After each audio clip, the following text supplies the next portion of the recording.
우리 옆 사람하고 인사하실 때 주님이 당신을 값지게 하셨습니다. 값지게 삽시다. 이렇게 인사 한번 하겠습니다. 저 두 마디는 못 따라요. 한 마디만. 주님이 당신을 값지게 합시다. 다음 주에 값지게 삽시다. 이렇게 인사해야지. 예수 믿은 많은 분들 중에서 신앙생활 한 10년쯤, 20년쯤 이렇게 신앙생활을 하다가 제가 이제야 예수를 만난 것 같습니다. 이렇게 고백하는 사람들을 참 많이 봤습니다. 그렇다고 해서 10년, 20년 신앙생활을 할 동안에 그 사람이 구원을 못 받았다라고 하는 것이 아니라 구원을 받았지만은 내가 구원받고 지금까지 살았던 삶이 다 썩을 것을 위해서 살았고 헛된 삶만 산 것 같아요. 제가 이제 주님을 만나고 보니까 지난날의 나의 삶이 다 썩을 것만, 육신의 정욕만, 땅의 것만 위해서 산 헛된 삶이었던 것 같습니다. 이제 내가 이렇게 인생을 다시 살 수 있게 되었습니다. 주님이 나를 만나 주셔서 그래서 내가 이제 새로운 인생을 살 수 있게 되었습니다. 예수 만나고 나서 바로 그런 인생을 살면 좋았을 텐데 10년, 20년 그렇게 신앙생활을 하다가 10년, 20년을 그렇게 헛되게만 살았습니다. 이렇게 고백하는 사람들을 참 많이 만나게 되고요. 그리고 또 그런 사람들이 많이 있지 않는가 그런 생각을 해봅니다. 왜냐하면 예수 믿었지만 내 현실의 삶이 급하고 돈 버는 것도 급하고 자식 키우는 것도 급하고 그러니까 그저 하나님 앞에 기도할 때 좋은 직장 주십시오. 또 세상 것만 구하다가 어느 날 주님이 눈을 열어주시니까 내가 살았던 지난날의 삶을 돌아보니까 전부 다 썩을 양식만 구하고 산 겁니다. 그때서야 주님이 나를 위해 십자가에 피 흘려 주신 의미를 깨닫고 지금까지 예수 믿었지만 내 삶은 헛된 삶이었던 것 같습니다. 이렇게 고백하시는 분들이 꽤 많이 있잖아요. 왜냐하면 우리가 예수 믿을 때 여러 어려움 가운데 예수를 믿었고 그래서 그 세상의 문제를 해결하기 위해서 기도를 했는데 근데 어느 날 하나님이 우리의 눈을 열어주시거든요.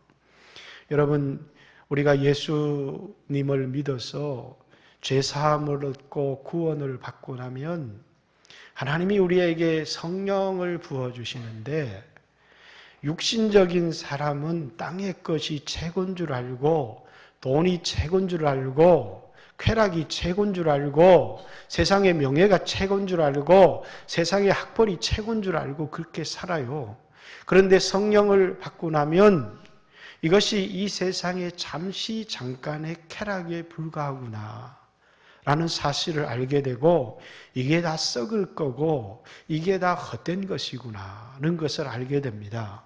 예수님께서 나를 구원해 주신 것은 이 썩을 것 헛된 것 위해서 살라고 구원해 주신 것이 아니고 하늘에 있는 영원한 것 썩지 아니할 것을 위해서 살라고 나를 구원해 주신 것이구나. 그때서야 깨닫는 것입니다. 어떤 사람은 구원을 얻었지만 평생 이것을 깨닫지 못하는 사람도 있습니다. 평생을 깨닫지 못하고 땅에 썩어질 것만 위해서 살다가 인생을 마감하는 사람도 있지만 그래도 어떤 병에 걸렸거나 사업이 실패했거나 가정이 깨어지거나 어떤 고통을 통해서 자신의 살아왔던 삶을 돌아보면서 헛되게 살았구나. 썩을 것만 위해서 살았구나. 그러면서 이제부터는 내 삶을 그렇게 살고 싶지가 않다. 주님이 나를 위해 십자가에 피 흘려 주셔서 하나님의 자녀를 삼아 주신 것은 이 땅에 복이나 받고 살아가라고 나를 이렇게 피 흘려 주시고 성령을 주신 것이 아니라 하늘의 보화를 깨닫게 하기 위해서 나를 구원해 주셨구나. 나에게 성령을 주셨구나. 그러면서 그때서야 깨닫게 되는 것입니다. 이제는 다르게 살아야 되겠구나. 이제는 영원한 양식을 위해서 살아야 되겠구나. 이제는 하늘을 바라보면서 살아야 되겠구나 하는 마음을 갖게 되었을 때 삶이 변화되는 것이고요. 그때서야 사람들이 이제야 내가 주님을 만났나 보다 이렇게 고백하는 사람들이 많이 있습니다. 오늘 히브리서 10장에 있는 말씀, 오늘은 13장인데 10장 22절에 있는 말씀을 한번 보십시오. 10장 22절 우리가 마음의 뿌림을 받아 악한 양심으로부터 벗어나고 몸은 맑은 물로 씻음을 받았으니 참 마음과 온전한 믿음으로 하나님께 나아가자. 이제 온전한 믿음으로 하나님께 나아가자. 10장에 얘기하면서 11장에 온전한 믿음에 대한 얘기를 설명하고 있습니다. 23절 또 약속하신 이는 미쁘시니 우리가 믿는 도리의 소망을 움직이지 말며 굳게 잡아. 이렇게 믿는 도리의 소망, 예수 믿는 사람에게 진정한 소망이 무엇인지 히브리서 12장에 소망에 대한 이야기를 하고 있습니다. 11장은 온전한 믿음에 대해서, 12장은 믿는 자의 가져야 될 소망, 그 소망을 굳게 붙들라고, 놓치지 말라고 얘기하고 있는 게 12장의 내용입니다. 이제 여러분과 13장, 올 1년 동안 설교한 히브리서 마지막 장에 이르게 되었습니다. 그 이 13장의 마지막 내용은 뭐냐면 24절 서로 돌아보아 사랑과 선행을 격려하며 모이기를 패하는 어떤 사람들의 습관과 같이 하지 말고 오직 권하여 그날이 가까워옴을 볼수록 더욱 그리하자. 이렇게 서로 돌아보아 사랑과 선행을 격려하자. 서로 사랑하는 삶을 살아가자. 그래서 13장은 예수 믿는 사람들이 서로를 아끼며 사랑하는 삶에 대한 이야기를 하고 있습니다. 그래서 11장에는 온전한 믿음, 예수 믿는 사람이 가져야 될 믿음과 소망과 사랑에 대한 이야기로 히브리서를 마감하고 있는데 11장은 온전한 믿음에 대해서, 또 12장은 소망을 굳게 붙들 것에 대하여서, 13장에는 주제가 뭐라고요? 서로를 깊이 사랑할 것에 대한 이야기를 하면서 13장 1절 형제 사랑하기를 계속하며 이렇게 얘기를 합니다. 계속하라는 이야기는 형제 사랑이 중단될 위기에 처했다라는 것입니다. 왜냐하면 이들은 이제 교회가 핍박을 받으면서 흩어지기를 시작했고, 또 이제 핍박을 받게 되면서 교회의 이 모임이 깨어지면서 이제 내가 저 사람을 모른다고 해야, 또 내가 핍박받고 어려움 당하는 사람들이나 교회 지체들을 돌아보다가 나도 핍박을 받을 수 있고 나도 고난을 당할 수 있기 때문에 이 핍박과 고난을 피하고 싶은 마음 때문에 내가 그리스도인이다라고 하는 나의 정체성을 부인해버리고 나는 유대교 신앙을 가진 사람입니다, 이렇게 말하고 싶은 유혹 가운데 빠져 있었던 사람들이다, 그 말입니다.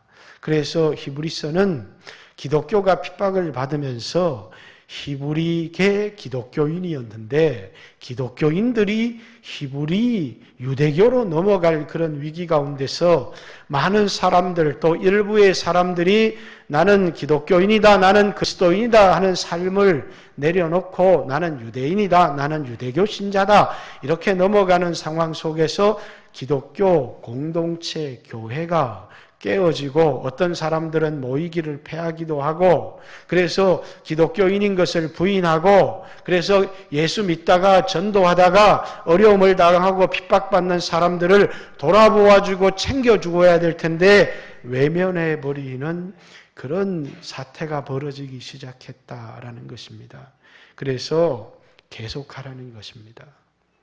형제는 누구냐면 예수를 믿어서 예수님이 핏값 주고 대가를 지불하시고 산 세상 사람들은 육신의 형제도 소중하지만 이 핍박받는 상황 속에서 예수님이 핏값 산 하늘의 영원한 형제, 우리 그리스도인들을 얘기하는 것입니다.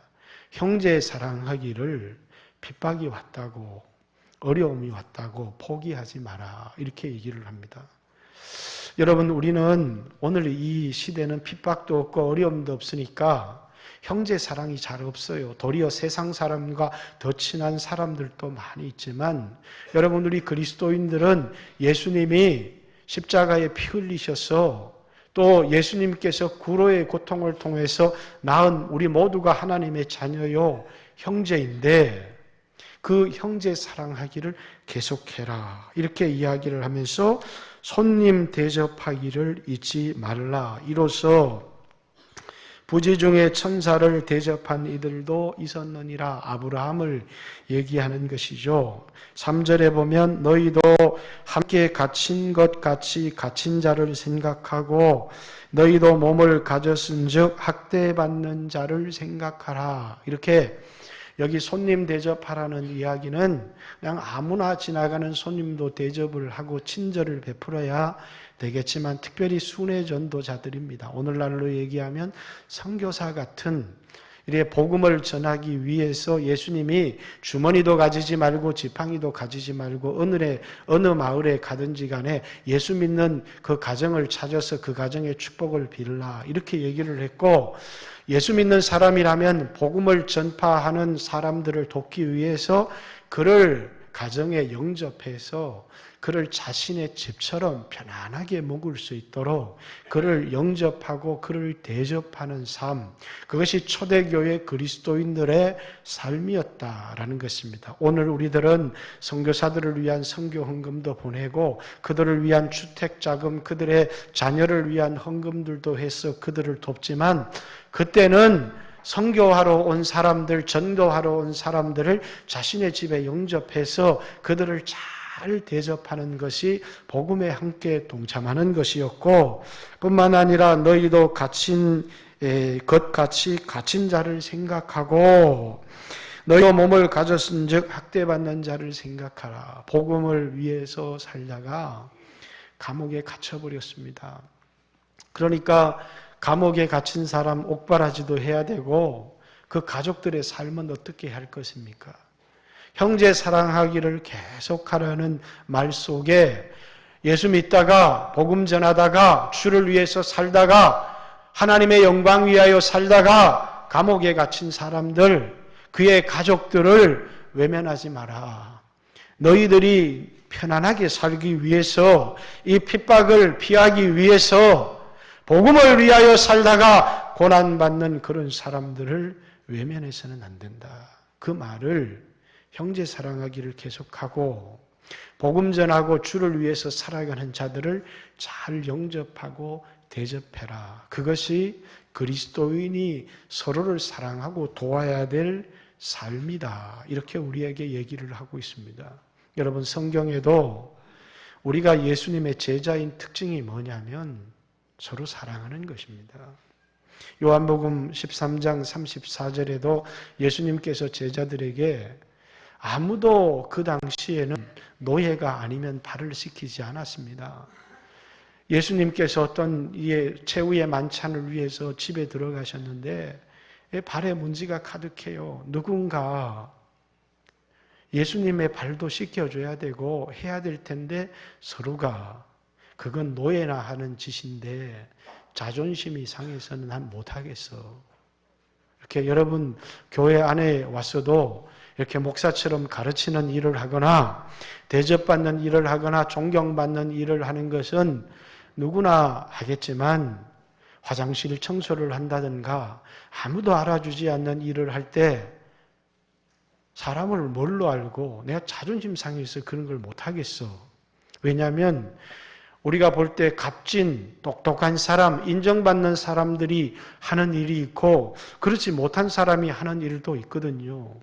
그러다 보니까 그 당시에는 발을 씻겨주는 그 일은 막내가 하는 일이거나 노예가 하는 일이었는데 아무도 그 일을 하려고 하지 않는 것입니다.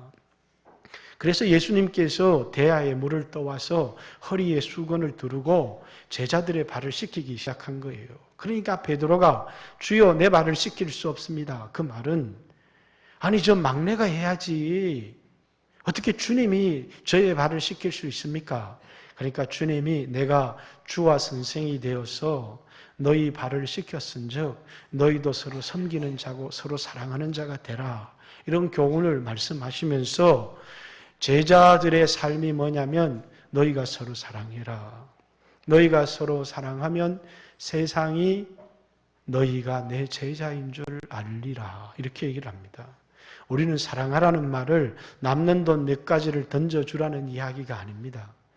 남을 나보다 더 낮게 여기고 그를 섬겨주고 그를 돌봐주는 삶을 사랑하는 삶이다. 이렇게 얘기를 합니다. 여러분, 우리가 함께 형제된 자로서 오늘 우리는 세상에 적이 없다 보니까 교인 지체들 가운데 싸우고 상처를 입고 원망하고 쥐어뜯고 이럴 때가 참 많이 있습니다. 그러나 초대교회 안에 예수 믿는 사람들이 다 온전한 사람들이었을까요? 아마 그렇지 못했을 것입니다. 그러나 외부의 이 믿음을 뺏어가려고 하는 우리가 받은 이 소중한 구원을 뺏어가려고 하는 이 한참한 로마 제국의 핍박 앞에 그들은 서로 사랑해야 됐고 그들은 서로 소중히 여겨야 됐고 그들은 서로 아껴야 됐고 서로 돌봐줘야 됐고 서로가 서로를 의지하는 존재가 됐어야 되는데 그만 이 핍박 가운데서 흩어지는 사람들이 생기는 것입니다. 모이기를 패하는 사람들이 생겨나기 시작하고 고난받는 형제들을 외면하는 일들도 생겨나기 시작하고 교회라고 하는 것은 사업을 하는 기업이 아닙니다. 교회는 패밀리예요. 가정이다 그 말입니다.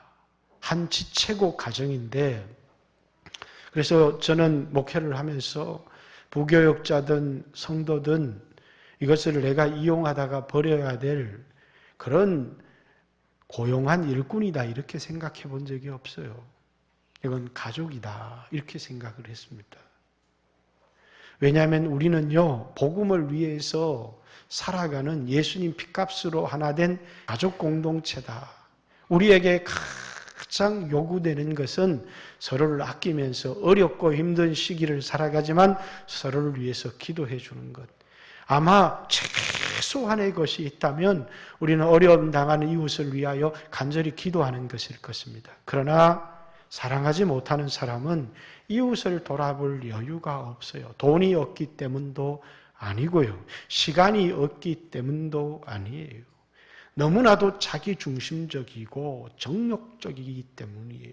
그래서 잠시나마 이웃을 돌아보고 저 사람이 아프구나. 저 사람이 힘들구나. 내가 돈으로 도와주지를 못하면 기도라도 해야지. 이렇게 도와주는 이웃의 아픔을 이해하는 마음이 있어야 되는데 그게 아니고 내가 힘들다는 것입니다. 내가 얼마나 힘든데 내가 얼마나 외로운데 내가 얼마나 가난한데 내가 얼마나 아픈데 그러면서 부부가 서로를 살아가면서도 당신 참 힘들겠구나. 당신 참 많이 아프겠구나. 이렇게 얘기해야 되는데 내가 얼마나 아픈데 내가 얼마나 힘든 줄 알아? 이렇게 자신의 아픈 것만을 얘기하는 겁니다. 왜 그러냐? 너무나도 자기중심적이기 때문이에요. 그래서 아내가 힘들어. 그러면 여보 힘들지. 이렇게 공감만 해주어도 되는데 나는 더 힘들어. 저도 그렇게 얘기를 많이 해요. 아내한테. 힘들어. 그러면 뭐라고? 힘들다고? 나는 당신보다 더 힘들어.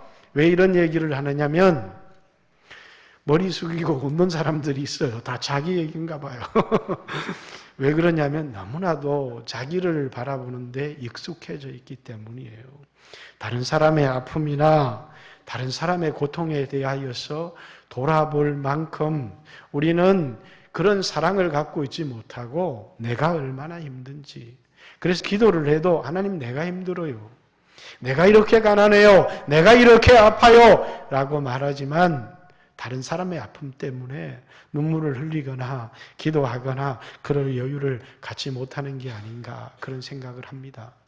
주님은 우리를 위하여 죽으셨고 그 구원을 받은 여러분들이 형제를 사랑하는 것, 이웃을 사랑하는 것, 그걸 자기처럼 하라는 거예요.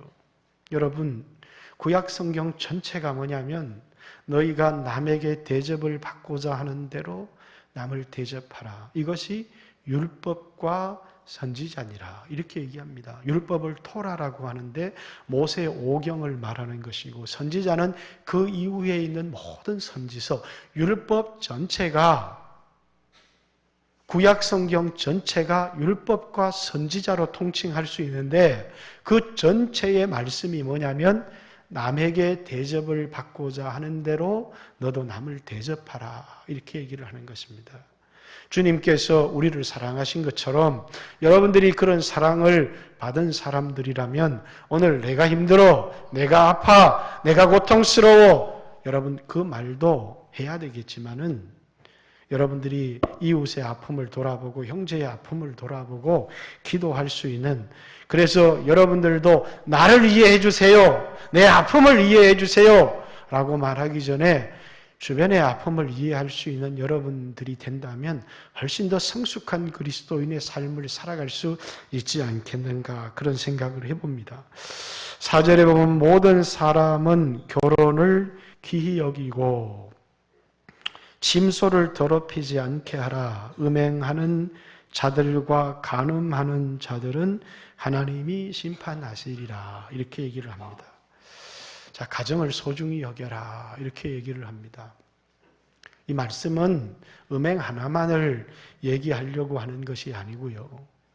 예수님이 십자가에 죽으실 때 예수님이 죽어서 내가 복되고 잘 되는 것만 있는 게 아니고 나도 예수님과 함께 죽어야 되는 것입니다. 자기를 부인하는 삶에 실패하게 되면 우리는 전부 다 어떤 삶에 빠지게 되느냐 하면 육신의 정욕적인 삶, 안목의 정욕, 이생의 자랑, 철저하게 육신의 쾌락을 위한 삶을 추구하게 되는 것입니다. 돈을 벌어도 그 돈으로 육신의 쾌락을 추구하고 높은 자리에 올라가도 그 자리를 가지고 육신의 쾌락을 추구하고 왜냐하면 예수 믿는 삶 자체가 내 육체가 잘 되는 삶으로 생각을 했지 내 자신이 이 땅에서 잘 되고 행복한 삶으로 생각했지 예수님을 믿는 삶이 자기 육체를 십자가에 못 박고 부인하는 삶이라는 삶 육신을 위한 삶이 아니라 자신의 영혼을 위한 삶이라는 사실을 잊어버리는 것에서부터 오는 것입니다. 예수님께서 우리가 죄로 말미암아 타락했을 때 우리는 우리 자신을 뭐라고요? 육신이 나다 이렇게 생각하는 것입니다. 그래서 육신을 위해서 살아가는 거예요. 세상 사람들은 다 육신의 편안함, 육신의 쾌락, 그래서 좋은 음식을 먹고 좋은 옷을 입고 편안한 집에서 편안한 차를 타면 그걸 행복이다 이렇게 생각을 해요.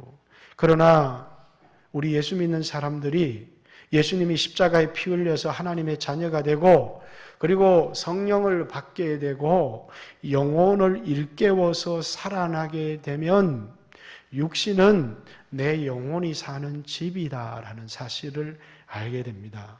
그리고 내가 육신을 위해서 살아보면 그래서 이 육신을 위해서 살게 되면 내 영혼이 내 육체 안에서 고통을 받는다는 사실을 알게 돼요. 나는 육체가 아니고 예수 믿고 거듭난 사람은 나는 영혼이고 영혼이 이 땅에 잠시 옷과 같이 있고 집과 같이 사는 것이 육체라는 사실을 알기 때문에 더 이상 육체를 위하여 삶을 살아가려고 하지 않습니다. 왜? 육체를 위하여 산 삶은 썩을 것을 위해서 잠시 쾌락을 위해서 사는 헛된 삶이라는 사실을 알게 돼요. 그래서 예수님과 함께 자신의 육체를 십자가에 못 박아버리고 이제는 육신의 소욕을 따라 살아가는 것이 아니라 성령의 소욕을 따라 하나님의 뜻을 따라 살아가려고 하는 것이에요. 이것이 자기 부인의 삶입니다. 육체의 욕구를 부인하고, 그렇다고 해서 여러분 예수 믿으면 그 음란한 육체가 사라져버리느냐? 그렇지 않아요. 저도 예수를 믿으면 이런 내 마음속에 떠오르는 생각이나 육체의 소욕들이 다 사라지는 게 예수 믿는 거다, 이렇게 생각할 때가 있었어요. 그러면서 내가 예수 믿는 게 맞아? 내가 구원받은 게 맞는가? 라고 하는 생각이 들 때가 있었지만, 여러분 예수를 믿는다고 해서 육체의 소욕이 사라지는 것도 아니고 또 정욕이 사라지는 것도 아닙니다. 어쩌면 우리가 믿음으로 살아가려고 하면 더욱더 우리 안에 정욕이 우리를 괴롭힐 수 있습니다. 우리의 힘으로는 육체의 정욕을 이길 힘도 우리에게는 없습니다. 그렇기 때문에 우리는 하나님 앞에 나가서 내 자신을 십자가에 못 박고 주여 나에게 성령의 충만함을 주십시오. 로마서 8장의 말씀처럼 육신대로 살면 반드시 멸망할 것이로되 영으로서 몸의 행실을 죽이면 살리니 한 것처럼, 이것은 그리스도인의 삶 가운데 육체를 부인하는, 자기를 부인하고 하나님의 성령의 인도하는 받는 삶을 살아야 된다라는 것입니다. 이것이 뭐라고요? 자기를 사랑하는 삶입니다. 육체를 위해서 살아가는 것이 자기를 위해서 살아가는 삶이다, 이렇게 생각할지 모르지만 그건 자기의 영혼을 학대하는 것과 같은 것이라는 거예요. 여러분, 늙어가고 병들어가고 낡아가는 이 육체를 사랑하지 말고 날로 새롭도다. 사도 바울도 내 겉사람은 후패하나 내 속사람은 날로 새롭도다 한 것처럼 자신의 영혼을 소중히 여기고 영혼을 사랑할 수 있는 사람이 되어져야 된다라는 것입니다. 5절, 돈을 사랑하지 말고 있는 바를 족한 줄을 알라. 그가 친히 말씀하시기를 내가 결코 너희를 버리지 아니하고 너희를 떠나지 아니하리라 하셨느니라. 그러므로 우리가 담대히 말하되 주는 나를 돕는 이시니 내가 무서워하지 아니하겠노라. 사람이 내게 어찌하리요 하노라. 돈을 사랑하지 말라, 이 얘기를 하면 세상 사람들이 비웃어요. 아니, 세상에 돈보다 좋은 게 어디 있고 돈보다 영향력이 있는 게 어디 있느냐. 여러분, 예수 믿는 사람도 뭐라고요? 돈을 무척이나 사랑해요. 근데 성경에는 예수님의 비유 중에서 가장 많은 비유가 뭔 줄 아세요? 돈을 사랑하지 말라는 비유예요. 돈에 대한 비유가 가장 많이 있는데, 근데 우리의 신앙생활에 가장 힘들고 어려운 것이 돈을 의지하고 돈을 사랑한다는 이 말은 무슨 말이냐면, 여러분이 바깥에 나가서 열심히 일을 합니다. 돈을 벌어요. 왜? 내 자식에게 좋은 걸 입히고 싶어서, 좋은 학교를 보내고 싶어서, 그래서 사랑하는 사람을 위해서 돈을 버는 것입니다. 돈은 목적이 아니고 사랑하는 가족을 위해서, 사랑하는 주님을 위해서 쓰기 위한 수단이지 목적이 아니라는 거예요. 돈을 벌지 말라는 거예요? 그런 이야기가 아닙니다. 돈은 우리에게 필요해요. 이 세상을 살아가는 동안에, 육체가 있는 동안에 돈이 필요하지 않는 사람이 어디 있겠어요? 그런데 사랑하지 말라는 것은 우리 인생에 돈이 목적이 되어서는 안 된다라는 것입니다. 어떤 사람은 돈을 버는데 아주 힘들게 어렵게 돈을 법니다. 왜 그렇게 돈을 버습니까? 이렇게 얘기하면 내 사랑하는 가족들을 살려야 되니까, 내 병든 자식을 고쳐야 되니까. 돈을 사랑하는 게 아닙니다. 그건 자신의 자식을 사랑하는 것이고 병든 가족을 고치기 위해서, 그런데 많은 사람들이 그만 뭐예요? 돈이 목적이 되어져 버린 사람들이 많이 있어요. 돈은 가지면 가질수록 우리에게 평안을 가져다 주거든요. 그 평안은 거짓된 평안이에요. 우리는 죽어가면서도 돈을 붙드는 사람들이 있습니다. 왜냐하면 돈을 가지면 가질수록 그것이 나에게 소망이 되는 것 같고 평안을 주는 것 같아요. 그건 분명히 사람들이 쏟고 있는 감정이에요. 그건 감정이지 실제적으로 돈이 우리에게 평안을 가져다 주는 것이 아니다는 거예요. 돈이 여러분에게 영원한 생명을 주지를 못해요. 돈이 여러분에게 진정한 평안을 주지를 못해요. 그런데 우리는 끝까지 돈을 붙들어요. 돈이 목적이 되어지는 삶을 살아가게 되면 그건 어리석은 것이죠. 그래서 성경에는 비유 가운데 사람이 두 주인을 섬기지 못한다 이렇게 얘기합니다. 주인이라고 하는 것은 뭡니까? 종은 주인을 위해서 존재하는 것이거든요. 사도 바울은 예수 그리스도의 종이다라고 자기 자신을 고백할 때 나는 내 자신을 위해서 사는 사람이 아니라 주님을 위해서 살아가는 사람이다. 그 주님이 나를 복음을 위하여 사도로 불렀다. 이렇게 얘기하면 그 주님을 위해서 살아가는데 나에게 사도로 나를 부르시고 보내셨다는 얘기는 나에게 복음 전하는 일을 맡기셨다. 그래서 나는 사나 죽으나 주를 위해서 살아가고 주 예수께 받은 사명, 은혜의 복음을 증거하는 일을 마치려 하면은 나의 목숨을 조금도 귀한 것으로 여기지 않는다. 라고 하는 이 말 속에서는 예수님이 내 주인이시고 나는 주인이 내게 맡긴 복음 전파의 사명을 위해서 목숨도 아끼지 않겠다라는 것이 바울의 고백이죠. 여러분의 인생의 주인은 뭡니까? 어떤 사람은 돈이 주인이 된 사람이 있다는 거예요. 그게 뭐냐면 돈이 나를 위해서 필요한 게 아니라 돈을 위해서 살아가는 사람이에요. 돈을 모으는 것이 인생의 목적이 되어져 버린 사람들이 있다는 거예요. 그리스도인들이 그만 돈을 사랑하고 돈이 목적이 되어져 버리면 뭐라고요? 그 사람의 삶은 100% 실패하는 삶이 되어질 수밖에 없어요. 그래서 주님은 뭐 하라고요? 선택하라는 거예요. 절대로 돈과 주님이 함께 주인이 되거나 우리의 인생의 목적이 될 수가 없고 사람이 돈이 목적이 되면 돈을 벌기 위하여 주님이 수단으로 전략합니다. 주님, 사업이 잘 되게 해주세요. 주님, 좋은 직장에 들어가게 해주세요. 그러면서 자신의 돈을 벌기 위한 모든 수단으로 주님을 이용할 때가 많이 있어요. 그러나 주님이 목적이 되어진 사람은 주님이 나에게 많은 돈을 주시든 적은 돈을 주시든 그것으로 형제를 섬길 줄을 알고 복음을 위해서 하나님 나라를 위해서 쓸 줄을 알아요. 돈을 뭐 할 줄 안다고요? 묻을 줄 알아요. 뿌릴 줄 안다 그 말입니다. 심을 줄 아는 거예요. 근데 어떤 사람은 그 심을 줄 몰라요. 보관할 줄만 알아요. 그런데 땅에 너희 보물, 돈이죠. 땅에다가 쌓아두지 말아라. 왜냐하면 그것은 다 좀과 동록이 다 썩고 해하게 만들어 버린다는 거예요. 그래서 여러분 그 돈이 목적이 아니라 하나님이 목적이 된 사람은 자신의 가진 보물을 복음을 위하여 이웃을 위하여 제대로 쓸 줄을 안다는 것입니다.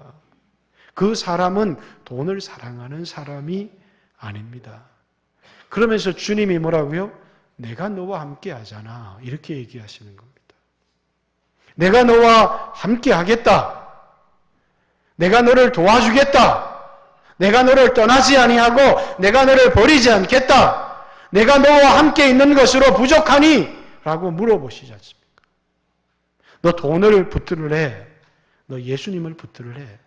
너 돈을 붙들면 예수님은 못 붙든다.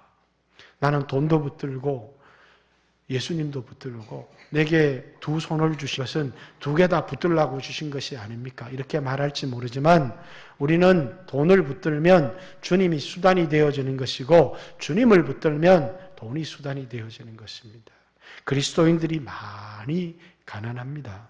가난해지는 사람도 많습니다. 근데 자기를 깊이 돌아봐야 됩니다. 왜? 나는 돈이 목적으로 살아가는 사람은 아닌가? 이거 돌아봐야 돼요. 자신의 삶에 전환이 필요한데 내가 좀 여유가 있으면 나도 그렇게 살지. 가난할 때 내 인생의 목적을 바꾸지 않으면, 주님이 내 인생의 목적이 되지 않으면 앞으로 나아갈 수가 없어요. 부유한 삶으로. 여러분, 부자가 돈을 포기하고 주님을 붙드는 사례도 있지만 그건 너무나 드문 것입니다. 그런데 우리는 가난하기 때문에 그렇지 못하다고 말하는 사람들이 많이 있어요. 여러분, 돈이 여러분에게 영원한 생명을 가져다 줍니까? 정말 돈이 여러분에게 의지가 되고 평안을 가져다 줍니까? 평안을 가져다 주죠. 그러나 그것은 거짓입니다. 잠시 위로를 가져다 줄지 모르지만 썩을 것을 의지한 것뿐이에요. 헛된 것을 의지한 것뿐이다라는 것입니다. 모세라는 사람이 나이 40이 되었습니다. 모세가 120까지 살았으니까 성경에 나오는 인물들이 다 100세 넘게까지 사니까 그 당시에 사람들은 다 120까지 살았나 봐 이렇게 생각하는 사람들이 있어요. 그 당시에 평균 수명이요 50입니다. 50. 특별히 병 걸리지 않고 하나님이 지켜주셔서 120 자기 수명을 다 산 사람이 있지만 그 당시에 평균이 40이고 평균이 50이에요. 병이 걸리면 고칠 병원이 있습니까? 근데 나이 40이 되었습니다. 그리고 나서 어느 날 자기 자신을 돌아보게 된 거예요. 40년 동안 바로의 궁에서 호화호식하며 애굽의 학문을 배우고 그렇게 살았어요. 그래서 이런 갈등이 찾아온 겁니다. 바로의 공주의 아들로 남은 인생을 편안하게 살아갈까? 아니면 히브리인 노예로 이 땅에 잠시 잠깐의 누리는 쾌락을 포기하고 그리스도를 위하여 받는 순환의 삶을 살아갈지라도 내가 주님을 위한 삶으로 살아갈까? 히브리인으로 살아갈까? 노예로 살아갈까? 아니면 이 땅의 쾌락을 즐기며 바로의 공주의 아들로 살아갈까? 금은보화를 가지고 살아갈까? 나이 40에 갈등이 들기 시작한 거예요. 우리 인생에도요. 터닝 포인트가 있어요. 어떤 목사는 병에 걸려서 열심히 교회 부흥을 위해서 근데 왜 교회 부흥을 위해서 그렇게 열심히 살았나 봤더니 좋은 차 타고 싶어서 유명한 사람이 되고 싶어서 많은 사례를 받고 싶었어. 그런데 병이 걸려서 돌아봅니다. 내가 헛된 것 위해서 산 게 아닌가. 어떤 사람은 사업이 폭삭 무너지고 나서야 내가 이때까지 벌었던 모든 돈들을 주님을 위해서 하나님 나라를 위해서 한 번도 드려본 적이 없는 거예요. 그리고 전부 다 뭐예요? 자신이 좋은 차 타면서 막 뿌려내면서 이렇게 살았지만 한 번도 정말 자신이 주님 앞에 제대로 된 헌신을 해본 적이 없는 거예요. 그때서야 생각을 하는 겁니다. 나에게 다시 그때의 그 풍요로웠던 삶의 기회가 주어진다면 예전처럼 살지는 않을 텐데 라고 하는 후회가 주어지죠. 하나님이 그에게 다시 기회를 주어서 그런 삶을 살아갈 기회를 주신 이도 있지만 어떤 사람은 후회만 하고 끝나는 인생도 많이 있는 것입니다. 많은 사람들에게 잠시 병에 걸려서 입원하거나 사업이 무너져서 직장이 사라져서 그래서 자기 자신을 돌아볼 시간들이 우리에게 주어질 때가 있습니다. 그것을 우리의 인생의 축구로 얘기하면 전반전이 끝나고 후반전이 시작되기 전에 우리에게 주어지는 그 하프타임이죠. 그 시간에는 뭡니까? 내가 지금까지 살아왔던 삶이 값진 삶이었는가? 예수님이 나를 위해서 십자가에 피 흘려 하나님의 아들이 그 값진 핏값을 지불하시고 나에게 성령을 주셨는데 도대체 이런 삶을 살아가라고 예수님이 나를 구원해 주셨는가? 이것을 한번 돌아봐야 된다는 것이죠. 그러면서 그때 모세처럼 잠시 잠깐의 세상의 제약의 쾌락을 포기하고 나는 차라리 히브리인 노예로 살아갈 거야. 왜냐하면 하나님이 주실 영원한 삶을 바라보면서 결단하는 것입니다. 여러분, 우리의 삶에도요, 이런 순간들이 우리에게 찾아옵니다. 어쩌면 여러분에게 그런 결단의 순간일 수도 있지 않겠는가, 그런 생각들을 해봅니다. 지금 이 삶을 그대로 계속해서 살아가시겠습니까? 다행히 복음을 위하여 주를 위하여 살았다면 다행이겠지만 내 지난날의 삶들을 돌아보니까 예수를 믿기는 했지만 썩을 것만 위해서 산 것 같아요. 주를 위해서 산 삶이 없는 것 같아요. 하늘에 받을 상을 생각해 보니까 받을 상이 없는 것 같아요. 그리고 자기 자신을 이렇게 돌아봅니다. 그랬더니 전부 다 세상만 사랑하고 산 거예요. 그렇다면 오늘 사랑하는 삶, 이 형제를 사랑하라 이렇게 얘기를 합니다. 복음을 위해서 살던 사람들을 돌아보라는 것입니다. 자기를 진정으로 사랑하라는 것입니다. 육체를 위해서 살지 말고 자신의 영혼을 위해서 살라는 것입니다. 돈을 위해서 살지 말고 주를 위해서 살라는 것입니다. 그게 주님을 사랑하는 삶이고 그것이 형제와 자매를 사랑하는 삶이고 그것이 진심으로 자신의 영혼을 사랑하는 삶이다. 자신의 육신의 쾌락을 위해서 살아가면서 이건 내가 나를 사랑하는 거야. 그건 썩는 것이라는 것입니다. 그건 자신의 영혼을 학대하는 거예요.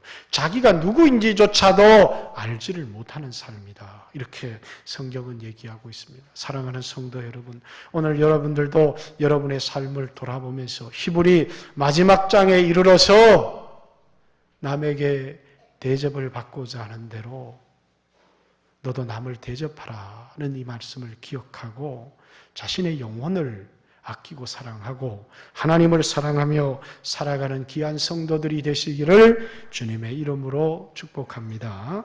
같이 한번